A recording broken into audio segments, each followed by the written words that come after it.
Evidence-based leaders have a certain spirit that other leaders don't have. And this spirit comes from their ability to have more tolerance for accurate bad news than inaccurate good news. They can take the truth from their KPIs. Can you?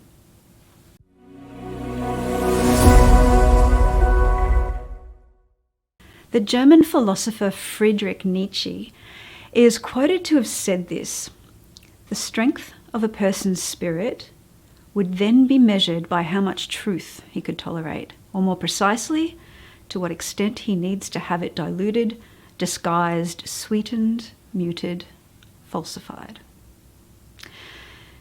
Nietzsche's talking about what my colleague Mark Hocknell says is a dire problem with how leaders and decision makers seem to prefer inaccurate good news over accurate bad news.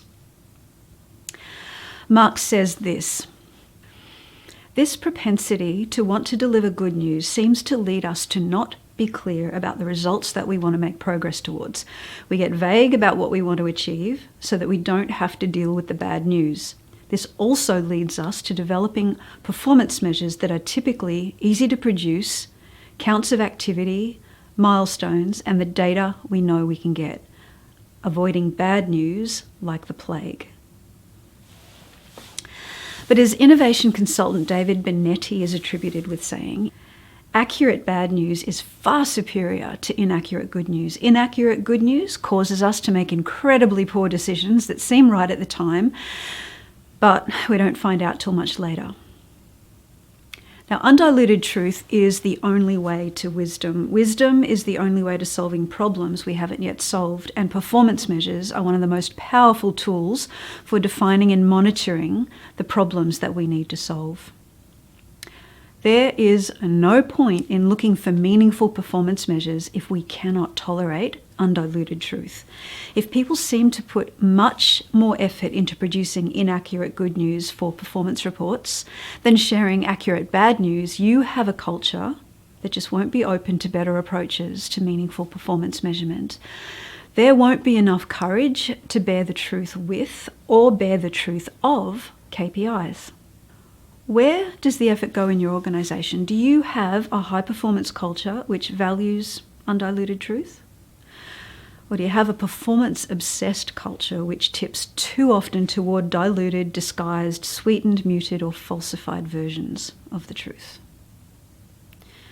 Sometimes it's easy enough to see when people prefer inaccurate good news. It kind of looks like this. This month's performance is better than last month's, even though the net change over the last several months is for the worse. KPIs get green flags because action was done and milestones completed, even though the performance result or goal, which those actions were designed to improve, has not improved at all. Shifting standards to make percentage performance look better, like any customer rating above 5 on a 10-point scale is classed as satisfied, even though Net Promoter Score research suggests that they really must rate 8 or above before we can safely assume they have positive feelings. The only way that performance measures fulfill their true purpose to help us reach our goals sooner and with less effort is if we listen to them when they tell us accurate bad news. Like this: a KPI hasn't improved. Even after a large investment in a change initiative, the KPIs under a leader's ownership have not reached their targets by agreed deadlines.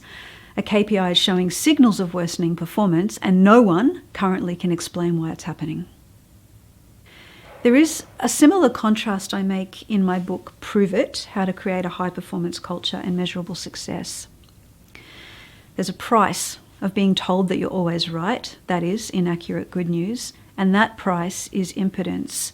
And there is a price of leading an organisation that performs well, which requires accurate bad news, and that price is transparency and accountability.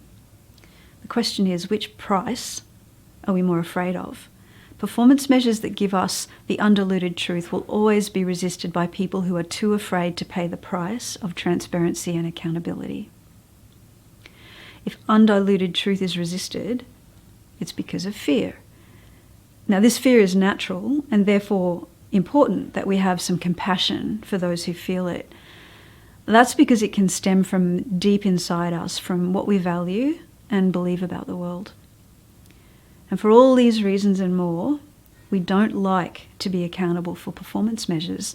Their undiluted truth threatens our beliefs and our goals.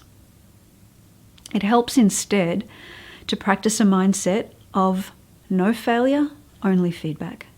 Of course, performance measures can certainly tell us accurate good news, but that only happens after we listen to the difficult truth, take ownership of it, and do what needs to be done to improve performance. There will be some people that we won't ever influence enough to remove their fear of the truth that KPIs can reveal, but some can be influenced. It won't be by force or insistence, it'll be by invitation. And the best invitation that we can make is to reframe truth and KPIs as feedback, not failure. And we will need to keep making that invitation over and over again in as many different ways as we can. The fear of undiluted truth is a very hard fear to shift. As for your leaders and colleagues, how do you think they define the role of performance measures? Is it as proof of achievement or as feedback for improvement? Now, if you have any stories or examples you'd like to share about this, or if you want to ask a question, please, I'd love to hear from you in the comments.